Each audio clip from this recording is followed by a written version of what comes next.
Guys, ready to get rocking and rolling. I am so excited to deliver this presentation to you guys this evening. Hopefully you guys are all having a wonderful evening. We picked a good evening to do it. I bet a good bit of you probably are off of work tomorrow. So my East Coast guys, hopefully we're not up too late. West Coast guys might just be getting off work, so we're trying to accommodate everybody, so I hope that's okay. I've got my green tea, a little bit of caffeine to help keep me awake. You guys know, the older and older I get, the earlier and earlier I start going to bed, next thing you know, I'm an old guy. So I'm just teasing with you guys. By the way, I'm assuming everybody can hear me. Everybody can see my screen. If you're having some problems, we can reach out and help you guys with any technical difficulties and that sort of stuff. So guys, what we're going to talk about tonight, if I could do my flight training over. Hindsight is 2020. And I bet a lot of you guys, I've been kind of watching the attendees as they've been coming in. I know we've got a lot of people who are already pilots or pretty darn close to being pilots. Phil, Bill, Scott, I see a lot of these guys. My buddy Michael up in Kentucky, I know, is a brand new pilot. But you know what? We may be, some of us are on here already pilots. Don't let the topic of if I could do my flight training over scare you and think this is only geared towards private pilots or learning to fly again. Working towards your instrument rating. There's going to be so many great tips because everyone on this webinar, the fact that you're spending your Thursday night with me tells me that you live out that motto that a good pilot is always learning. So there's going to be just some great bits of information in here for everybody. But before we get into it, let's get some kind of formalities out of the way. How this works, what's going to happen, guys, is I'm going to present. Feel free to ask your questions at any time. Now, you do that via your handy-dandy GoToWebinar control panel. There is a tab called Questions there. So underneath the questions, you can type in any questions, any comments you have. I have them coming up in a separate screen, as well as my lovely wife, Ashley, has them coming up on a separate screen, so we can kind of help and take some questions as we're going. I'm going to present for the most part. Ashley might take some questions, midway through, and then, of course, we'll take questions at the very end. I cannot hear you. I cannot see you. So kids screaming, dogs barking isn't going to matter one bit. So don't worry about that. However, when it happens here at the Shepard House, well, we're just going to welcome you as part of the family because, hey, it happens sometimes. But, and yes, too, this is being recorded. I know Austin said he's watching this at work. Now, that's dedication, Austin. I appreciate that. So if you're kind of, watching it with one ear and working with the other, this will be recorded. So maybe if you have off tomorrow, you can plug it in, listen while you're mowing the lawn or whatever you're doing to enjoy your hopefully long weekend for most of you guys. So that's a little bit about how this works. What we're going to cover tonight, guys, I want to go over that first. I want to talk to you about choosing a great flight school and instructor. Charlie said it very well at the very beginning. He's so close. And I've known Charlie for how many years now, Charlie, and he was saying, man, I am so close. It's just a matter of getting a flight instructor to stick with and commit to and getting all my ducks in a row. And when you get an instructor, then this issue gets in the way. We're going to talk about that sort of stuff. I'm going to share with you 3 great tips for saving time and money. You're going to hear me say this a lot, guys. The 2 biggest things that hold students back in their flight training are time and money. When it's both, you really got a pickle. But you may have all the time in the world, but you don't have the money. Or you've got enough money to finish it, but you don't have the time. Time and money are the 2 biggest constraints when it comes to learning to fly, doing your instrument rating. It doesn't matter. When I was out in Manassas, Phil and I talked about this. Phil's big thing is he travels so much with work and everything. Finding the time to commit to that instrument rating, that's the hard part sometimes. Finding the money to budget for it is the hard part sometimes. And lastly, I'm going to share with you a tip that, gosh, I find too many instructors do not do to help their students get the most out of their flight training. So that's really what we'll chat about tonight. My goal is to have you guys out of here let's say like a half hour from now. That would be my goal. Now, you guys know I tend to be a bit of a rambler sometimes, but we're going to do our best so my East Coast guys aren't up too terribly late and everything else. So that is that. Guys, make sure you have your notepads ready. We have got just some really great stuff to share. So on that note, I'm going to grab a sip of tea here, and then we are going to get rolling into the content. All right, guys, let's dive into it. Let's talk about that flight school and you, or your instructor and you, that sort of relationship. Because oftentimes this gets so overlooked. I'll never forget and listen, I went to a great flight school. I share a lot of stories about that flight school because it taught me a whole lot. I went to a very great, quite a few different flight schools, most of them great. But for my private pilot training, I did go to a great flight school. But the problem was I walked in, I said, I want to learn to fly. And they said, great, here's this person for you. And that happens too many times. That worked out because I had a good instructor. Now, a lot of times, though, it doesn't work out. You may just show up at your local airport and you know, be thinking, geez, I just want to fly. I just want to go. This is so exciting. Oh, this instructor is on the ground and available right now. They have room for another student. Sign me up. That's not the right way to go about it. I want you to literally interview flight instructors. I know it sounds crazy. I want you, first and foremost, the very first thing you ask an instructor, before you even find out they have availability, find out their goals. Now, what am I talking about here? I'm not talking like Tony Robbins type goals, okay? I'm talking like, what do they want to do in aviation? I'm talking, are they sitting in the Delta hiring pool right now? And the moment they get a phone call, they're going to say, Jason, who? I'm sorry, I'm sitting right seat in a 777 right now. I can't take your call. And good for them. And there's a lot of people like that. This is the problem with flight instructors. And I'm a flight instructor, but I'm a different type of flight instructor. I do it. This is my job. I get asked a lot, Jason, where are you going to take aviation? This is what I want to do. I love teaching. Well, there's few and far between instructors that actually are a full-time instructor.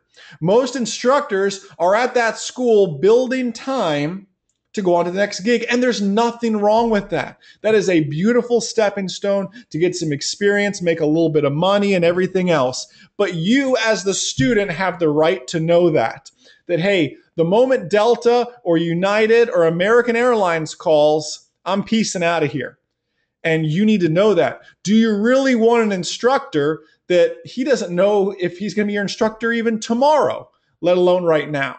So find out their goals. What are they doing? Are they sitting in a hiring pool somewhere? The next thing, okay, goals are fine. They're an instructor. They want to build about 400 or 500 hours. Then they're going to start submitting for their interviews and everything else. Great. Sounds like you'll have them for the long haul, at least for your private. Now, do your work and flying hours match? And this is such a common problem. And I used to make this mistake very early on in my instructing career. I made this mistake. Even I, as the instructor, didn't ask, when can my students fly? I'm an early morning person.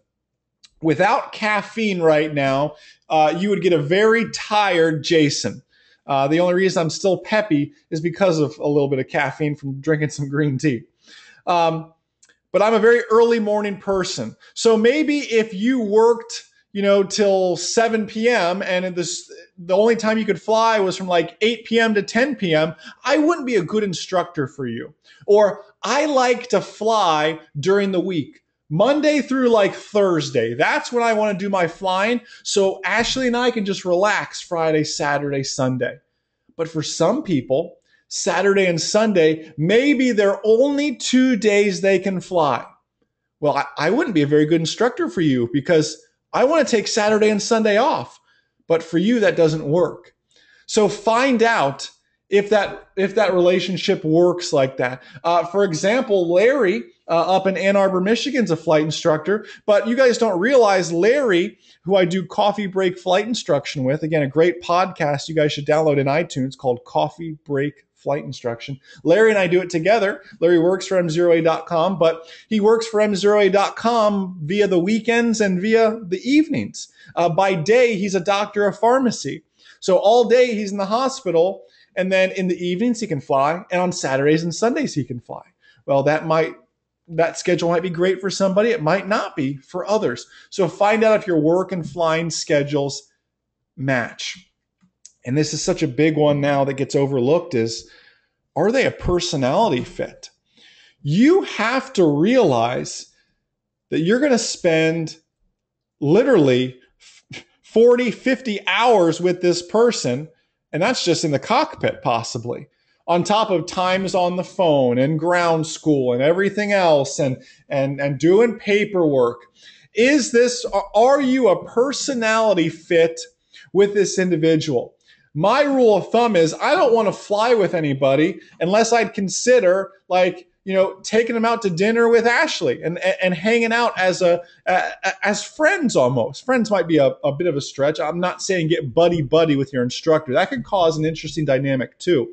A story on that, like my dad was interested in learning to fly. So we went up there and it was a very strange dynamic for trying to teach my dad to fly. I was used to my dad always telling me what to do growing up. And here I am, the son, now telling him what to do. Very, very strange dynamic. Are you a personality fit? Is this person, would you consider going out to dinner with this person? If not, well, you might want to look at another flight instructor. And unfortunately, sometimes, like all relationships, you don't realize if you're a personality fit before it's unfortunately a little bit too late. Maybe you're already too deep into it. And we can talk about that. I'm sure some people have some questions on that, like switching instructors. We can talk about that sort of stuff. But are you a personality fit? And guys, this is the most important thing of these 4 bullet points here, is remember that they are working for your business. Please, please, please never fall trap to welcome to our flight school. Joe's our flight instructor. He just had a student pass, so he's available. He is all yours. Go for it. They're working for your business. So feel free to ask the tough questions like, what are your goals? What is your pass rate? How long does it take your average student? I don't care about the flight school's average student. I want to know you, Joe, flight instructor, what is your personal pass rate? What is your personal average hours it takes a student to solo, takes a student to go up for their check ride? Find out those numbers. Really, they should be interviewing for your business. However, the flight schools have it all misconstrued where they think, oh, great, we'll take your money and you're going to fly with this person. And they tell you what to do. When you're the person who's dropping thousands of dollars, they should be working for your business. Don't forget that. So when you're doing these discovery flights, you're checking out other flight schools, remember that they're working for your business. And if it was any good flight school and they're taking you on a discovery flight, that discovery flight shouldn't be much more than like $50. Remember that as well. So that's the school instructor dynamic.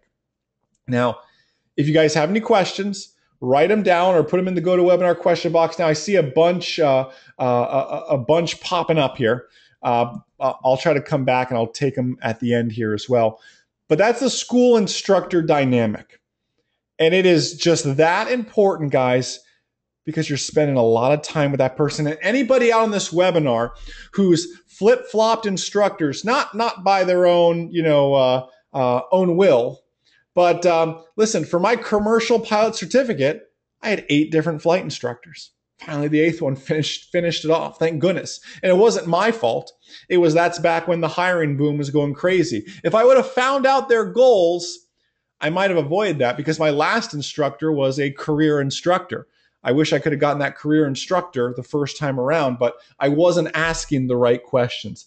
Ask the right questions. Remember, they're working for your business. All right. So that's the school instructor dynamic. Let's kind of switch gears a little bit here. Let's talk now what everybody wants to talk about. How can we save some time and hopefully a lot of money on this flight training? Flight training is very time consuming and it's very intensive on the old cash flow and wallet sometimes. So let's talk about this really quick here. I got 3 quick tips. You guys may know a few of them, but for some of you, it's going to be a light bulb going off, and for others, it's going to be a great refresher. Tip number 1 is this. It's my biggest one. Anybody who's been following MzeroA.com for any length of time knows what I'm talking about when I say the word chair flying.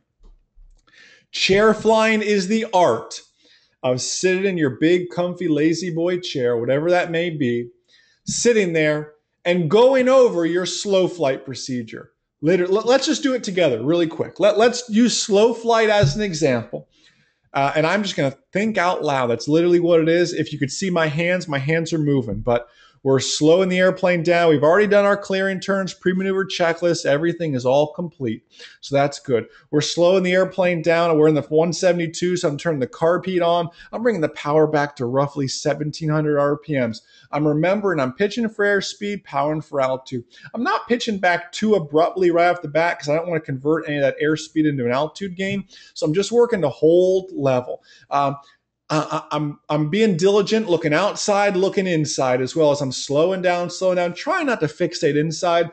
Although in slow flight, it's very easy to do because the nose is so high, but I'm working on holding my heading as well.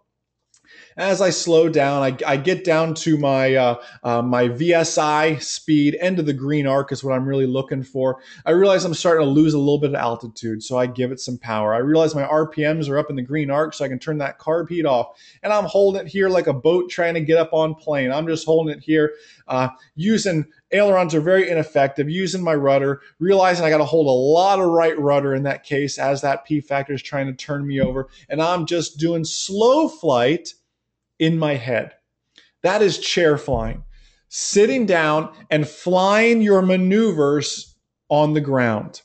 You can take this up a notch, chair flying. Maybe some of my instrument guys or soon to be instrument guys like Michael, Phil, those guys, you guys can, Eric, you can get out there and maybe bust out Microsoft Flight Simulator or X-Plane. And now you're shooting your approaches and you're practicing your instrument scans and you're really doing some chair flying. The thing is, chair flying is the most affordable kind of flying you can do. And on weather like we've been having across the country this summer, and my East Coast guys who are, well, my East Coast guys up in North Carolina who are going to be dealing with this storm over their nice long weekend, it might be a good time to do some chair flying. So work on that. Not just your maneuvers, but your emergencies. Maybe you struggle with your radio calls. Chair fly your radio calls. There is a great website, by the way, called liveatc.net. liveatc.net. It's free. The app is paid, but the website's free. And chances are your local tower is on there. You could tune up to your local tower. Like I can tune up to Ocala Tower here in Ocala, Florida, and I can listen. It's really fun to sit out by the pool and listen, and you can see when people call, they're out to the southeast, and I can watch them fly right over the house. It's pretty neat. But you can listen, and you can pretend to be that airplane and pretend to make his or her radio calls for them, respond to ATC, hear these different scenarios. Chair fly your weaknesses. It's going to make you a better pilot. It's going to save you a ton of time and a ton of money because you're going to hear me say this over and over. The airplane is a terrible classroom. The airplane was not meant for teaching. Okay, and that brings us to our next tip here. Tip number 2 is learn everything on the ground. Going on the premise of the airplane is a terrible classroom, learn everything you can on the ground. My instrument pilot guys especially. Don't just go up there and start trying to shoot approaches and figure it out because you won't figure it out. You won't figure out till you're like 20 approaches into it and you're finally going to go, oh, I've shot the same approach 20 times. I'm finally getting it. Till you go to another airport, you shoot another approach and you go, oh, geez, there's different types of approaches. Learn everything you can on the ground. It is going to save you so much time and money in the air. The airplane is a terrible classroom because you can't just go back and do it again. You can't just review because Think about it.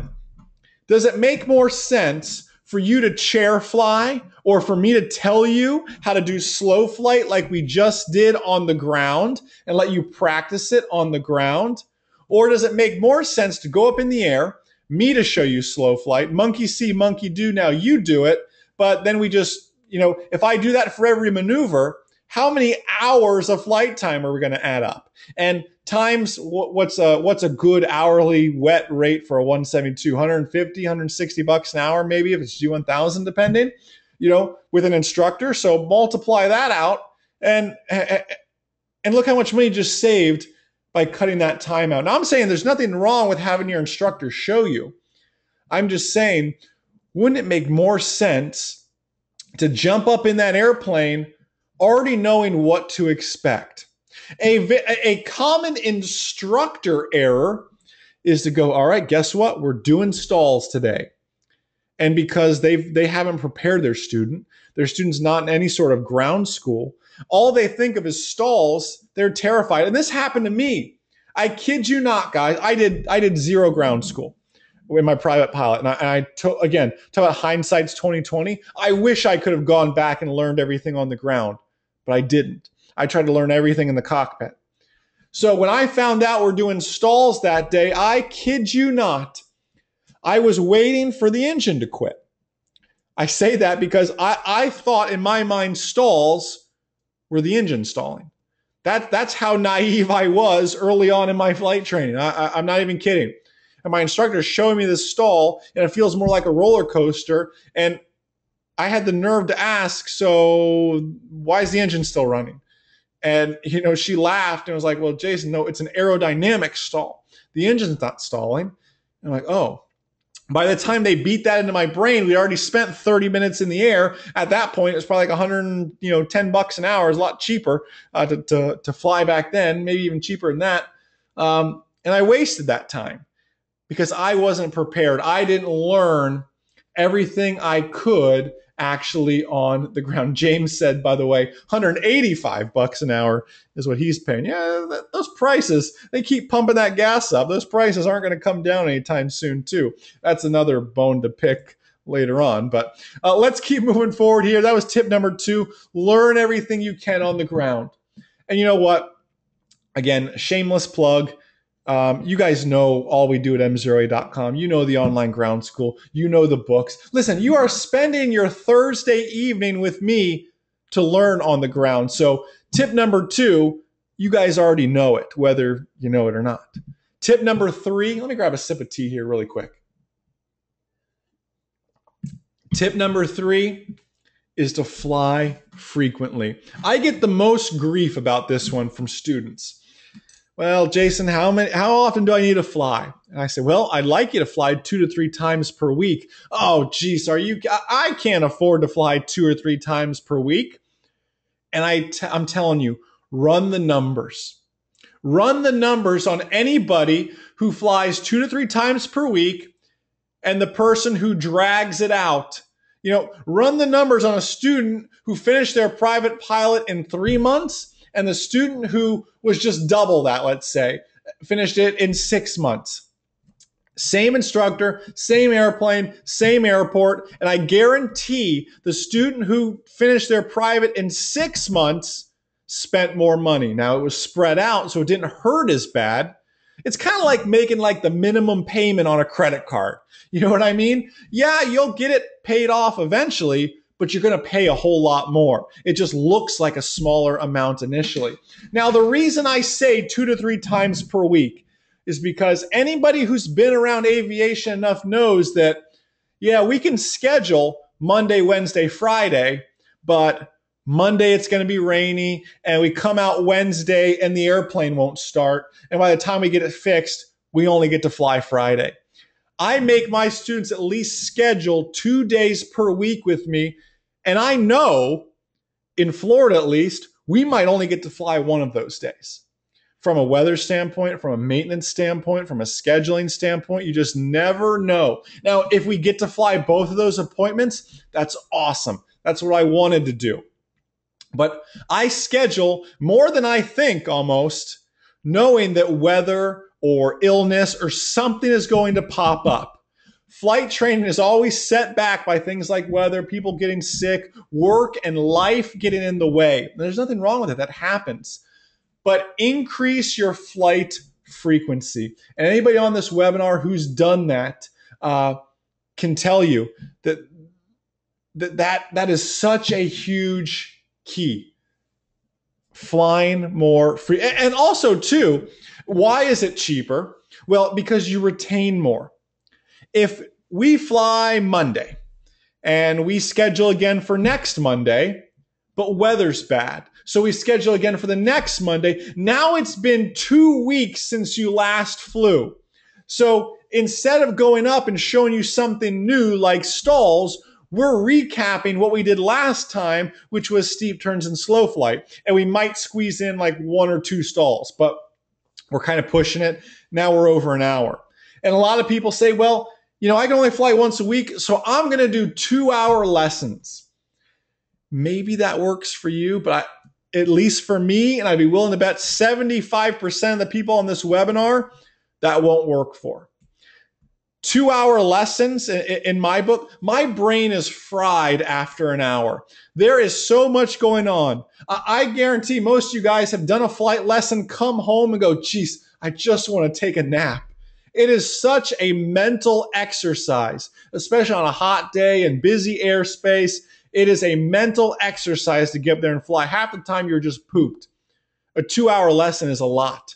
Wait, if you haven't done your long solo cross country, which is probably going to be around like 2.5 hours, just wait, it's coming. It is a grueling day because you and I both know a 2-hour flight isn't just a 2-hour flight. It's a 30-minute pre-flight, and it's this long of a taxi, and then I gotta tie the airplane down, and then I gotta check out with the dispatch, and all this stuff. Then I drive home, and your 2-hour flight becomes really a 4-hour ordeal between your commute and pre-flight and post and all this other sort of stuff. Increase your flight frequency rather than the duration of your flights, because I can kind of see that question actually popping up. Chris asked too, what is the ideal length for a flight? I try to keep a flight, Chris, about like on the Hobbs meter, around like 1.2 to 1.3. So that's about an hour of solid flying content, because you're going to have a little bit of taxi, a little bit of a delay, a little bit of this, a little bit of that. But I want to do my best to get in about an hour of actual solid flying. And that fluctuates too. That's from student to student. I have some students that can only truly do about a 30-minute lesson. And they could do more. But as the instructor, I can tell just by looking at them. We've flown for about 45 minutes, and I'm looking at them, and their maneuvers are getting really sloppy. They're making really stupid, bonehead mistakes. I'm thinking, we've got to build up to this flying this long. Just like maybe you got nauseous initially in your flight training, which oddly enough, I did. And it's something I had to overcome very, very early on in my flight training. I had to build up the length of my lessons as well. So yeah, that's why I shoot for about an hour of solid content. So like 1.2, 1.3 on the actual Hobbs, because that, you know, with taxi and everything else like that, that's what I'm really, really shooting for. But increase your flight frequency, guys. And again, it goes back to that student-instructor relationship. Have an instructor that can jive with that schedule. I also, and this is just me, I know this doesn't work for everybody, I like to have a little bit of spacing between them. Some people say, okay, 2 times per week, I'm gonna fly Saturday and I'm gonna fly Sunday. And yeah, that's not a bad idea. If it works for you, it works for you. It personally doesn't work for me. I like to space them out. If you could do every other day, every 2 days, something like that works a little bit better, because I personally need time to digest. Because there's always that famous question. Every instructor asks, I'm guilty of asking it sometimes too, at the end of the flight, do you have any questions for me? And you as the student are so jazzed and so excited that you just flew an airplane, for goodness sakes. You're not thinking of any questions to ask. You just want to like get home and like, man, I just flew an airplane today. We had stalls today. It was awesome. I'm getting close to solo. And then you get home and you're like, oh yeah, Jason said something about that and that and that. this is when you're writing stuff down. This is why a flight journal is so important to have, because next time you see your instructor, you can ask those sort of questions. That's why I like a day or two to actually digest. Maybe you just need an evening to digest, but you do need some time off as well, is just as important. So fly frequently. Now let's, again, my goal is to have you guys out of here about a half hour from when we started. We're a little bit behind that, but in Jason world, that's on schedule, I guess, a little bit. You know, I'm a rambler. So let's wrap up sharing about getting the most out of your flight training. We talked about how to save time, how to save some money, learn everything you can on the ground, chair flying, great instructor-student dynamics and relationships, how it's so important. Let's talk about getting the most out of your training. And this is something, unfortunately, I bet maybe 10% of the instructors in America do this. So if you have an instructor that does what I'm about to talk about, hang on to he or she, because they are very, very good instructors. It's a brief. A pre and a post-flight brief. This is what I mean. Let's just say, Charlie, you and I just got done with a flight. And I say, okay, Charlie, well, tomorrow we're going to do slow flight, steep turns, and stalls. So I want you to study up on your slow flight, steep turns, and stalls. I'll see you tomorrow at 10. Great. Charlie heads home. I head home. Everything's great. And now Charlie can go home and go, okay, Jason said we're doing slow flight, steep turns, and stalls. So what do you think Charlie's going to do? He's going to go read up everything he can about those maneuvers. He's going to go chair fly those maneuvers to the PTS standards in his head, sitting on the big lazy boy couch in his house and working on this sort of stuff. So when Charlie shows up at the airport, he's ready to rock and roll. Then we just sit down. We do our pre-flight brief. Okay, Charlie, we said today we're going to do steep turns, slow flight, and stalls. Charlie, I want you to just sit in that chair right there, and I want you to talk me through each maneuver. And he's going to sit there. He's going to do what he's been doing all night. He's just going to chair fly it for me. I'm going to do this, and the carb heat's going to come on, and this and that. And my steep turns be 45 degrees of bank. I'm going to use a little bit of trim to help. And he's going to talk about all this stuff. And it's going to give me a chance to say, no, I would do it this way. Or, man, that sounds so great. Let's go do it in the airplane now. The airplane should just be for demonstrating your proficiency. It shouldn't be for trying something new. You should never go up in that airplane not having a clue of what you're doing. And again, I promise you, maybe 10% of the instructors in America do this. So if you have someone who does this, a pre and post-flight brief, you've got a good one on your hands. Never let an instructor get away with saying, all right, have a good day, man. Great flight today. I'll see ya. That's not doing you any favors. And unfortunately, this happened to me probably about 95% of my training. I would show up to the airport. Most of the time, my instructor wouldn't even be there just yet. I would pre-flight. I would check the weather. I'd kind of like do a really slow pre-flight and peek out in the parking lot and see if I see their car yet. I'm like, geez, they're not here. It's already 15 minutes. I was supposed to be, my lesson was at 10. I got here at 9:30 to get started. It's now like 10:15. How long can I stretch this pre-flight out for? And next thing I know, my instructor's walking across the ramp with his headset, hops in the airplane and goes, all right, man, I'm ready when you are. And I have no clue what we're doing today. In fact, most of the time, I don't think my instructor knew what we were doing that day. He kind of made up lessons as we went along. And you know what? I mean, it got me to where we are today, but I think I could have done my training with a lot more time in the bank and money in the bank if it were for doing some pre and post-flight briefs. It wasn't until I went to a fairly organized flight school where they did this, and they literally sat down and graded us. Jason, your steep turns were good, but listen, if I had to grade them, it'd be like a B- today. You really need to focus on this, this, and this. And that's what's so great. We can chair fly to begin with. We can recap. It's like playing Monday morning quarterback. What did you do great? What could be done better? Man, you said this on the radio, but you meant this. You said we were southwest of the field. We're really southeast of the field. Remember, and just you can go over these sort of things. You can play Monday morning quarterback. and you need to do it. If you are not getting a pre and post flight brief, I hate to say this, but your instructor is doing you a true disservice. Now, what's a polite way to ask? Well, just ask for it. When you get done with a lesson, hey, listen, could you kind of just, can we recap our flight today? And when I recap a flight with a student, I start with everything. Listen, you did a great job. We taxied out. They sent us out to runway 36. Beautiful crosswind takeoff, by the way. And we recap the whole flight in a great summary. And then I share what we're going to do. So sit down with your instructor and say, hey, listen, can I just have 5 minutes of your time? I'll pay you for the 5 minutes. Can I just have 5 minutes of your time that we can kind of summarize the flight? You can tell me the pros, the cons, the good, the bad. And then can you share with me what we're going to do next week? Next lesson, and write it down, please, because they're not going to remember. Write it down. So when you show up, hey, listen, I remember in our post-flight brief, you said we're going to do steep turn, slow flight, stall today. Just want to make sure that's still the case. And it's still the case. Everything's great. Sometimes you've got to be the proactive student, and that can be a tough thing to do. But now, and to like IFR guys, this is so beneficial. So Phil, Eric, Michael, when you guys are getting ready to do your IFR stuff, you can say, hey, listen, what approaches are we going to shoot? Oh, we're going to do the VOR 36 over here, the GPS 18 at this airport, and you know that. So you can be studying those approach plates. So you can know your briefs ahead of time. No, knowledge is power in this case ahead of time, guys.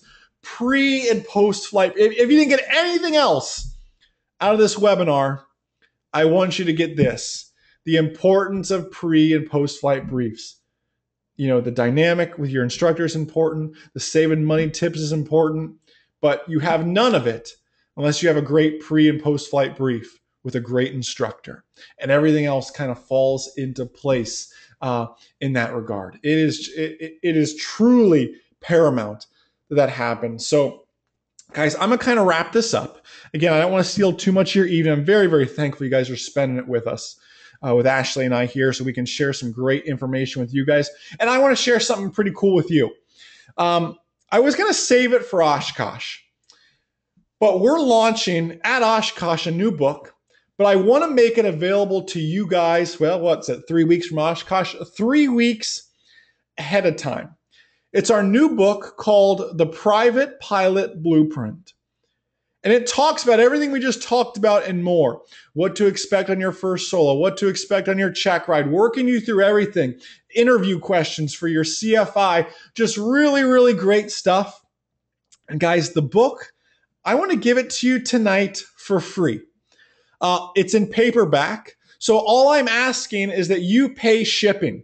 And literally tomorrow, Ashley and I are going to sit down and we're going to one by one print out postage labels. We're going to personally drive them down to the post office and we're going to get them to you guys.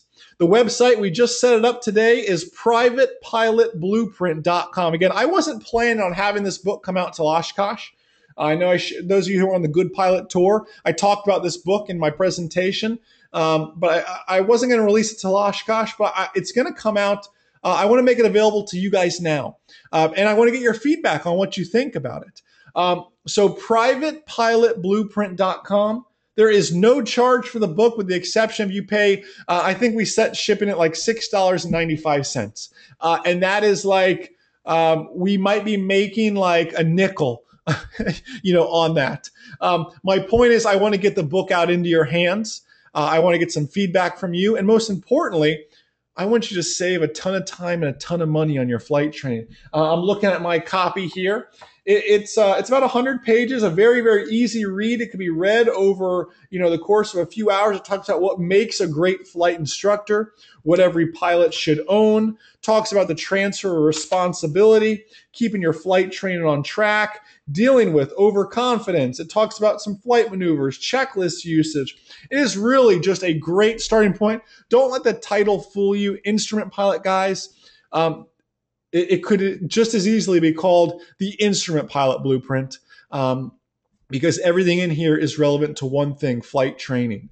That is what it's important. So what I just shared with you, if you got some value out of what I just shared with you now, that's maybe 2 or 3 pages in this book, and you got 97 more to go. So there's a lot of great tips, a lot of great stuff in here. Again, for $6.95, I will personally ship you a copy. If you want me to sign a copy for you too, I'm more than happy to do that. Just leave us a little note and we'll do that. Ashley and I are literally going to sit down tomorrow, and that's how we're going to spend our day off, packaging up books and sending them to you guys. So looking forward to doing that. So privatepilotblueprint.com. I'll leave that URL up so you guys can take action on that. I encourage everybody, seriously, grab a copy. It's the price of an expensive Starbucks coffee or Chick-fil-A meal. I don't know what to compare it to. It'll be worth it, I promise. Fresh from the Shappert house to your house. So I'm going to open it up for Q&A now, guys. I'm going to take those questions. Guys, if you have any flight training questions, anything whatsoever, maybe something your instructor said, maybe about finding an instructor, instrument pilot stuff, if it is related to airplanes, I'm happy to talk about it. And now is your time to ask those questions. So I'm going to grab a sip of tea and I'm going to start with those questions. Remember, we've got a bunch of people on the webinar, so if I don't feel like I'm missing you, I'll keep you up to date on where I'm at with the questions, but we have a lot of questions. Let me grab a sip of tea here and I'll get started on those. Let's see. I'm going to start here. I'm way behind. There's a timestamp on all these questions. This question came in at 9:30, so I got quite a few to go here. But let's see. Chris said he did 4.4 hours of instrument instruction a day. His instructor realized he was getting pretty tired. Yeah, when you start getting a little lethargic after about an hour and a half, 2 hours, you're thinking, geez Louise. Yeah, absolutely. Phil, hey, my buddy Phil from Virginia. Phil said, could you use the sim to maintain proficiency? Well, there's two schools of thought, Phil. Are we talking to maintain proficiency for Phil or to maintain proficiency in the FAA's eyes, like my 6 instrument approaches and everything else? Well, you can do some of that on a legal FTD or ATD simulator like a Redbird or a PCAD, anything like that. But on your home flight simulator, Phil, absolutely. And Phil, knowing you and knowing your schedule, I think something like that would benefit you greatly because you travel a whole lot. And you may only be home for a day or two. You can't really quite sneak a flight in, but you can hop on the simulator and go fly some practice approaches. And although you might not be able to log it per se, you're proficient and you're practicing your instrument scan. So I am a very big advocate and promoter of using a flight simulator to keep yourself fresh with everything here.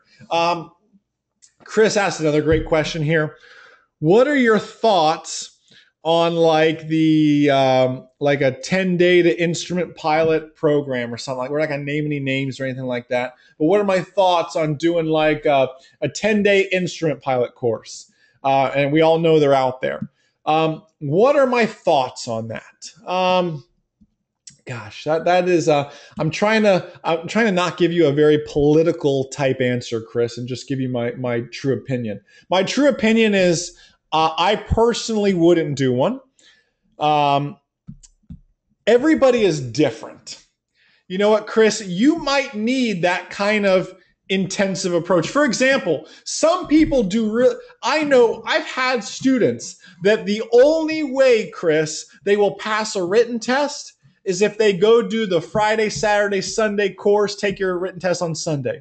That is the only way they will pass their written test because that's the only way they're going to find time. They can say, listen, okay, this is my weekend to prep for my written test. People like that, money's not the issue, time is the issue. And when they can actually schedule the time, I am taking off work Friday, Saturday, Sunday. I'm going to get a hotel room. I'm going to just tune out from everything but aviation. And Friday, Saturday, Sunday, take my written test on Sunday. That works well for some people. That doesn't work well for me. I like to take a written test a night, relax, work through it, decompress, that sort of stuff. So everybody learns differently. It may work for some. But let's look at it, let me give you the political answer, Chris. Everybody gets the same certificate. whether you did it at a 10-day course or whether you drug it out over 6 months. It depends on you. Personally, Chris, I know for a fact you're going to get more experience doing it just the normal way. These 10-day courses a lot of times are they're very structured, but you don't get a lot of real world IFR experience. And the scary part about that is, Chris, you may do, and I had this happen. I did it the old fashioned way too. I didn't do a 10-day course. You may do your entire instrument rating and never stick your head in a cloud. And now you got a certificate that says I can go shoot approaches down to minimums, yet you don't have any experience in the clouds. And Chris, you and I both know there's a big difference between the hood or foggles and really sticking your head in the cloud. That's my opinion on that. I could ramble about that for a while. In fact, I'm going to write that down. That would be a great coffee break flight instruction thing for Larry and I to talk about. Coffee break idea, 10-day IFR course. Actually, Larry and I are recording some more tomorrow, so that'll be cool. Cool. Bunch of people. Awesome. Yeah, Shane, we will ship the book to Canada. Just if it's more, I'm not worried about it. I want to get you the book. So even if it costs me a few extra bucks, I'm not worried about it, Shane. You're gonna enjoy the book, and that alone is worth it. So that is that. Yeah, the post office is closed tomorrow. So I'll get the books. Ashley and I will work on the books. Phil reminded me of this. Post office is closed tomorrow, so Ashley and I will work on print and shipping labels and signing books if you guys want us to, and doing all that. Tomorrow, we'll take them Saturday. I doubt the post office will do anything with them on Saturday. So Monday, they'll probably start moving. So watch for them like this time next week is when I would watch for them. So that's that. But yeah, Shane, don't worry. Don't worry. Just the regular $6.95 shipping's fine. I'll pay the difference or whatever, man. Don't worry about it. Let's see. Let's see, Mike. Hey, my buddy Mike. Mike B said he earned his private at 41 hours. Whew. Talk about saving some time and money. That's one way to do it. He said X-Plane was the most help to him. He also flew 2 to 3 days per week, had an awesome instructor, but wish he would have known about MzeroA.com right away for his ground school, and Pilot Edge, absolutely, for his radio communications, to be completely fluent. His goal was to be ready before he started, but now he knows for IFR and commercial. And you guys know I'm such a big advocate of that. I wish every student pilot came to me and said, Jason, I've already done the ground school. Hopefully it was the Ground School Academy by MzeroA.com. Shameless plug. Hopefully they're done with their ground school and they've got their written tests passed and in their hand. That is my favorite type of student. A student that comes to me who already has their written tests done, who already has their ground school done. Because guess what we get to do now? We just get to do the fun part, which is flying. There's no nagging them. You need to do your ground school. You need to take your written tests. You need to get your medical. There's no nagging. All that paperwork, all that hard work on their part is done. That's my favorite kind of student. I've had a few of those students, and everyone who's done it like that has finished their license in record time, right to FAA minimums, because they're just that good, because they took the time to do all that ahead of time. So super cool sort of stuff here. Let's see. Trying to catch up on some questions. Dave said, bought the book. Can Jason sign it? Absolutely. Oh, yeah, I have Ashley. And Ashley, if you wouldn't mind making a list, maybe everybody that wants that, so we can write that down so we know. Be more than happy to do that, Dave. That sounds great. Let's see. Trying to catch up on some questions. Let's see. Hey, Jay. Absolutely. Thanks. Jay said, great webinar, good information. And yeah, I will look that up at Oshkosh. That'd be great. And thanks for so much for checking out everything at MzeroA.com, Jay. That really means a lot. So that is cool. I will work on that. Let's see. Guy asked a great question. And Guy, geez, I'm going to have a bias in giving you this answer. He asked is there any true value in doing an online course like our online ground school or something like that, or is it better to do it in person? And I know we have a ton of online ground school members in here who are going to chime in a second here, but Guy, it comes down to you. And again, I have a slight bias because we have an online ground school, the #1 rated online ground school, might I add. So I have a slight bias in that. And let me tell you why I created the online ground school, Guy. It's to fit into everyone's schedule, because I realized that not everybody can make Wednesday night at 8 p.m. for a physical ground school. And then you start missing ground schools at your local airport, or life gets in the way. That's why we created the online. And our online ground school, if you've checked it out any, is different in the sense that, yeah, we have all the videos out there and the quizzes out for you to do on your own time. But every Monday at 8 p.m. Eastern time, we get together and we do a webinar like this. And we as a ground school community get to chat and communicate. And I present on a topic, and you're not required to be there. You can check out the recording, but that's there for you too. So we try to make it as personalized as possible, yet on your own schedule. So is there any value in it? Absolutely. It is just, it's huge. And like Phil said too, it depends on the way you learn. Maybe you need somebody there, shoving your face into the book to get you to learn. We work very hard in the online ground school to stay in touch with our members and be a mentor and a flight coach to them. It's one thing to go buy a DVD course and say, good luck with it.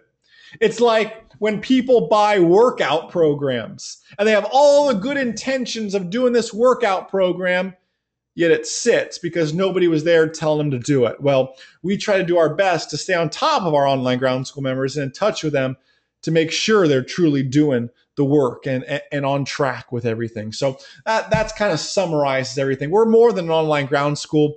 We are a mentor and a coach to everybody. So hopefully that makes sense. Clark asked a great question. What are your thoughts on eliminating the third class medical? I will definitely not give you a political answer for this one, Clark, because this is a topic that's near and dear to my heart. Here's my thought process, and I got to give you a bit of a rambling story to get there. I think the FAA is starting to realize that they kind of screwed up with the whole sport pilot thing. Sport pilot, when it first came out, sounded genius.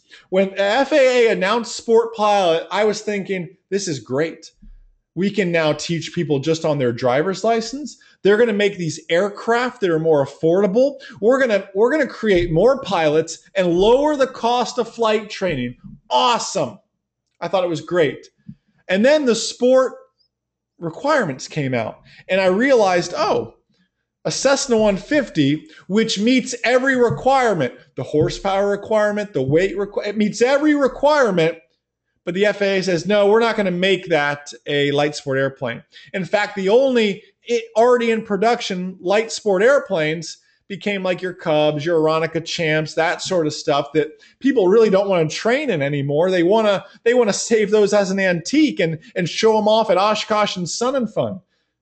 So we created these new airplanes, these light sport airplanes that sounded great. Wow, it's going to be on the Remos, all the stuff that's going to be on a road tax engine. It's going to save so much money on gas. It's going to be so affordable. And then when I started asking for prices on them, and found out that the little Skycatcher, the 162, which is no longer in production, mind you, was $150,000. I cannot afford to go out and spend $150,000 as a flight instructor for a two-seat, 100 horsepower airplane.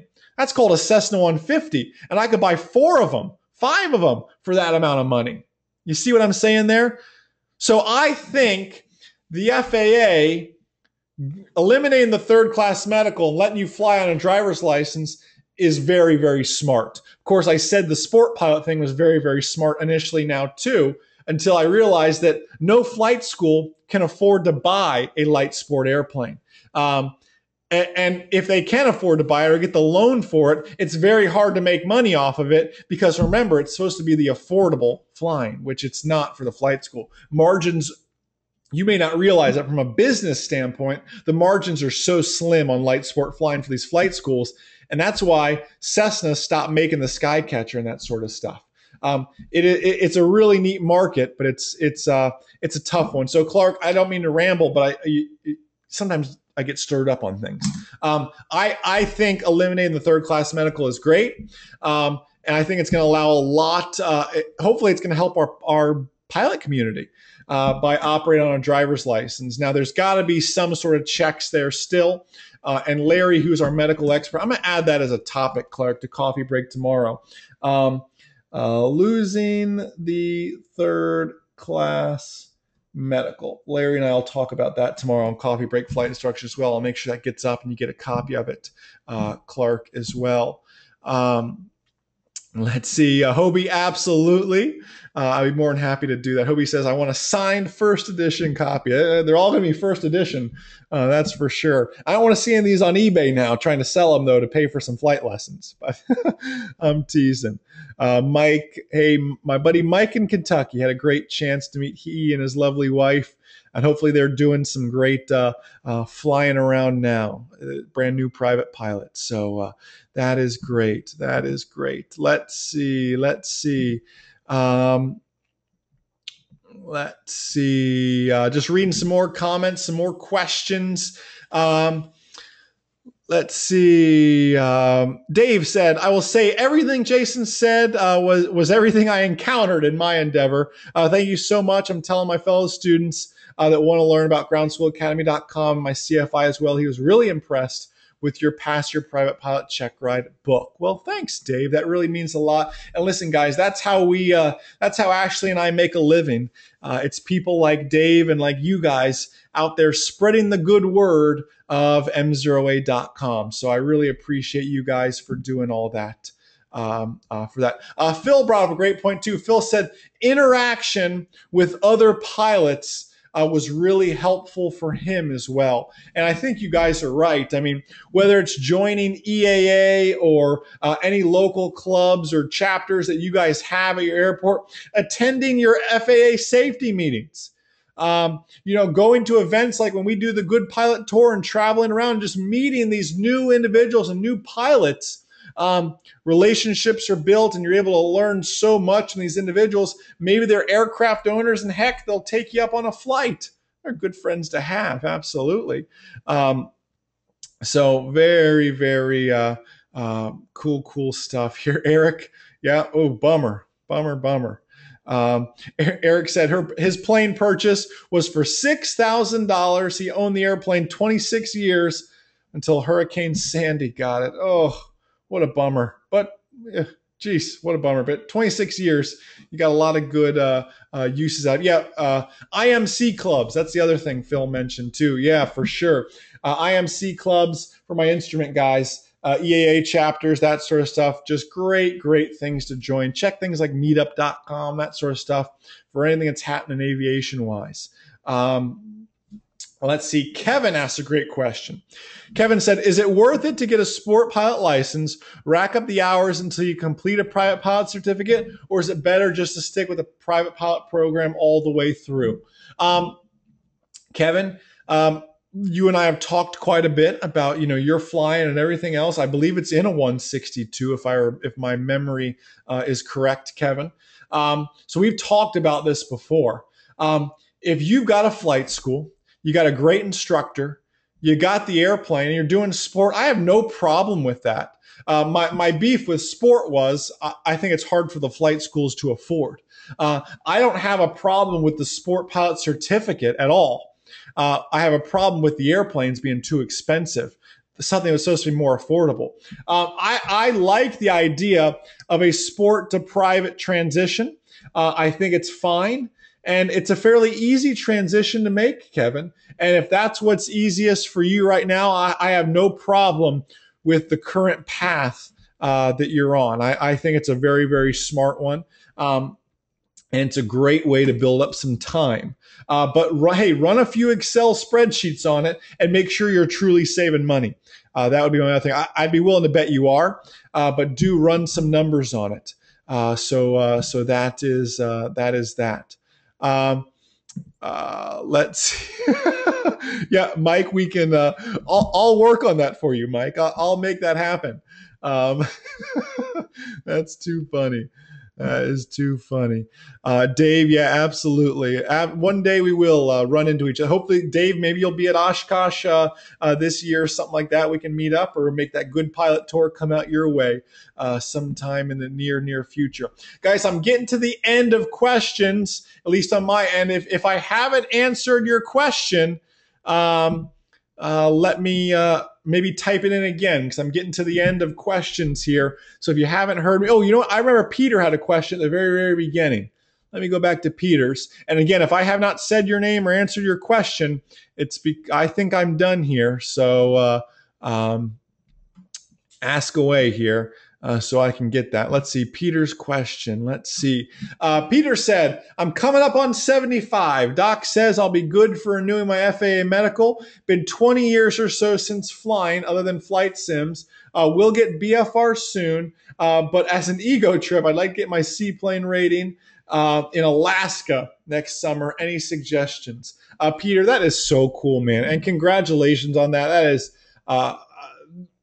You are living the dream, my friend. To be able to say I got my seaplane rated in Alaska is a pretty cool thing to be able to say that.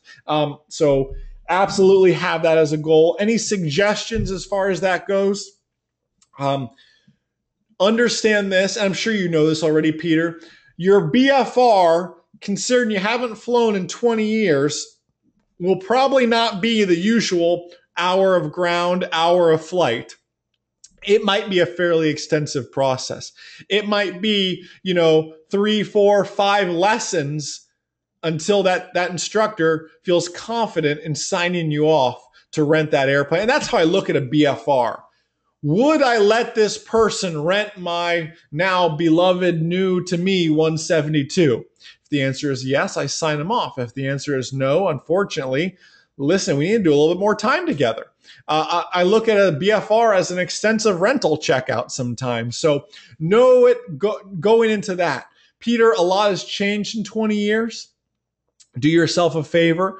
Dive into as many MzeroA.com videos, books, ground school, whatever it is that you can, and take all that stuff in, because the sectional chart has changed. All these rules, regulations, airspace has changed. So update yourself on that, Peter. That is what I would really recommend in that case. Eric asked, where will we be at Oshkosh? I'm going to be announcing everything maybe next week. I'm not sure. I haven't really looked at the video calendar lately. I want to say it's next week or the following week. Oshkosh is coming up, so it's probably sooner rather than later. Eric, we're going to be in Hangar Bravo. It's the Bendix King hangar. Right when you walk in, if you just go straight and a hair bit to the right, like a 020 heading, let's say. When you walk in the hangar, you will be walking right towards us. We have a bigger booth this year. We rented 2 booths this year rather than just one little booth. So it'll be it'd be great to see you, Eric. But yeah, so that'll be that. But the important thing, Eric, more so than just coming by the booth and saying hi, we're doing a seminar almost every day. So I'll be releasing that seminar schedule. That one I do not know off the top of my head. I know if you go on like airventure.org or whatever their website is and search Jason Schappert or MzeroA, you'll find them on there. It's not just me doing seminars though. We do have a lot of the team doing seminars. I'm co-hosting some seminars with some of the team, so that is the case as well. But I'll be releasing all of that maybe next week, I think. I think that'd be good to get that out there as well. So that is that. Austin, sounds great, man. You have a great night. Guys, I do not see any other questions. Austin was the last one saying that he said his phone's dying, so he's got to go. So let's see. Oh, here's a question from Charlie. Again, I'm answering this question from Charlie, And I don't see any other questions. So if you have one, this is a last call to ask questions here. Let's see. So Charlie said, why don't we actually practice emergencies? For example, engine loss on takeoff, electrical fire, which actually occurred for him on the ground, fortunately, etc. Charlie, if you were down here flying with me, which it sounds like Ashley's trying to set up, Charlie, we would be practicing that sort of stuff. It is a instructor thing. A lot of instructors feel a need to talk about stuff rather than do it. They'll tell you about an engine failure on takeoff, but they won't actually demonstrate one with you. And guys, again, this is I could do a whole other webinar on engine failures on takeoff. I have with my online ground school members, but we used to go out to, Bill will know what I'm talking about, go out to Cecil Field, 10,000 feet of runway. We'd go out to Cecil Field. We would take off. We'd get to about 100 feet. And I'd pull the power back to idle. I'd say, your engine just quit. What are you going to do? And you will be amazed, Charlie, at how quickly the stall warning horn comes on, how abruptly you have to pitch nose forward, almost to the point where you do like that parabolic 0G arc where your butt leaves the seat kind of arc. That's how abruptly you almost have to push forward. And then you're amazed at how fast you're going. Just like that, the stall warning horn was on. Then all of a sudden you're going so fast that you think you need to add flaps to get the thing back down on the ground. It happens all so quick. And I would hate to have somebody, their first time they do that, be when it's really happening. So all my students do a engine failure on takeoff, obviously at a very, very large runway, very big airport. Grab a sip of tea here. I can feel my voice going. All my private pilot students will demonstrate a spin. A spin is not required. In fact, for private pilot, all you have to do is talk about a spin. Power back, ailerons neutral, rudder opposite, elevator down. That would pass a check ride. That's all it takes. However, I make my students, I actually show that we only do maybe one turn, maybe sometimes even just a half a turn, just to show them, how to recover. But would you believe it that you do not have to demonstrate a spin until you want to become a CFI? A CFI is when you actually have to demonstrate a spin. It's not required, but geez, I would hate for your first spin recovery to be on base to final when you inadvertently got yourself into one. I think you need to understand how a spin happens, understand how that spin recovery really works. And the best way to do it is to put ourselves in that situation, obviously at a very, very high altitude. And please I'm not saying, guys, go out there and do spins tomorrow. Do them with an instructor if you're going to do them, and do it at 6,000 feet AGL, please, with an instructor. And you know what? A lot of people have told me they've had a hard time finding instructors that are willing to do a spin, because unfortunately those instructors, the only time they've done a spin is with another instructor when they learn how to become a CFI, which is tough. There is a gap in flight training, and it's in emergencies and that sort of stuff. We have a whole book called In-Flight Emergencies, about that very topic. So important stuff, and we can share that later on in that regard. So that is cool.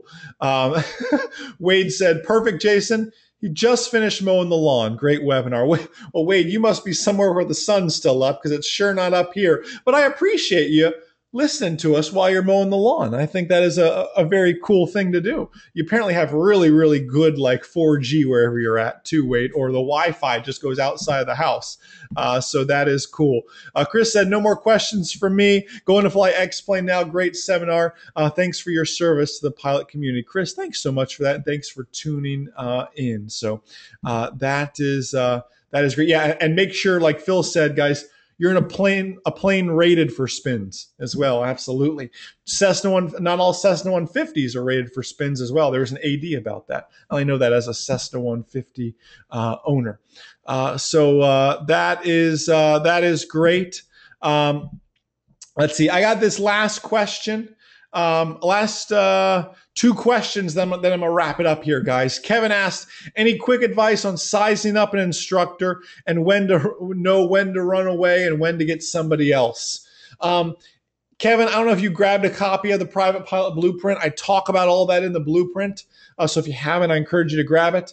I'll summarize it really, really quick. There's a bunch of interview questions from, do I size up personality? Do they meet my time frame? And I want to know things like, what's their pass rate? Kevin, if the instructor doesn't know their pass rate, that's a pretty good way to know that I need to piece out of this situation. Every instructor should know their pass rate. And if they don't, I guarantee the FAA knows their pass rate. So you can always go that realm as well. If they don't know their pass rate, they're lying to you. And that's not a good way to start any relationship. So I would start there, Kevin. And then from there, you can grab everything else in the Private Pilot Blueprint in that regard. Leon said, happy Independence Day. Great webinar. Jason, Leon, thanks so much for tuning up. Charlie, also thanks so much for tuning up. Last question I'm going to take from Guy. They're going to wrap it up. What would be a good flight sim to work with while on the ground? I used to give this answer, Guy. I used to say, well, you can do Microsoft Flight Simulator or X-Plane. Unfortunately, Microsoft, maybe a year ago now, has come out and said, maybe more than a year ago now, said they are no longer supporting Microsoft Flight Simulator. So one day when we're on Windows like 15, actually, I don't even think, and correct me if I'm wrong, I don't even think Microsoft Flight Simulator works on, what are we on, Windows 8 now? I'm not a Windows guy, so I don't know, but whatever the newest Windows is, and we're on like Windows 10 now, aren't we? I'm like really behind. I don't know. But regardless, I don't believe Microsoft Flight Simulator works on whatever the new Windows is. I'm not a Windows guy, so I don't know. I've always been an Apple guy and an X-Plane guy as well. X-Plane is the way to go, though, to answer your question. X-Plane works on Windows. It works on Apple. It is the way to go. They actually have some FAA-approved versions of X-Plane. In fact, if you go to your flight school and they have a smaller flight simulator, chances are all you're doing is flying an FAA-approved version of X-Plane. So that is that. But definitely, X-Plane is the way to go. Add in Pilot Edge as well. It is a bunch of retired, not even retired, some are still current, air traffic controllers who, I don't know if they volunteer their time out under, I'm very good friends with the developer. I don't totally, I haven't dived into his entire business model and talked about that with him, but he has air traffic controllers that actually do the air traffic controlling through Pilot Edge via X-Plane. Very, very cool. Pilot Edge, look that up. Very, very cool stuff. So anyways, guys, listen, I don't see any other questions, so I'm going to wrap it up. If you guys do have another question for me, shoot me an email. Jason, Jason, at MzeroA.com, just like you guys see it here. That email will go right to me. Again, if you bought the Private Pilot Blueprint and you would like me to sign a copy, you can, if you haven't said so on this, go to webinar chat underneath the questions tab. You can do that by sending me an email, jason@MzeroA.com if you bought it, and I'll make sure I get that signed for you as well. Or maybe Ashley, if you're listening, we could add in the order form a little checkbox like, would you like Jason to sign it or something like that. I'm just brainstorming out loud for future people who are maybe watching this recording. So guys, listen, thanks so much for spending your Thursday evening with me. You guys could have been doing a lot other things, but you guys truly are good pilots who are always learning, for being willing to spend your time with us on this Thursday evening. It really, really means a lot. You guys truly don't realize what a huge blessing you are to myself, my beautiful wife, this wonderful team here at MzeroA.com, and hopefully we are a blessing to you guys as well in your flight training. I hope we're saving you a ton of time, a ton of money in your flight training. And all I ask for in return is that you spread the good word of MzeroA.com with everybody. My beautiful wife, Ashley, and I do this full time. And it's because of people like you that we're able to do this full time, spreading the good word of MzeroA.com with everybody you come across at the airport. So guys, thank you so much for everything. Enjoy the rest of your evening. And most importantly, remember, that a good pilot is always learning. Have a great night, guys. See ya.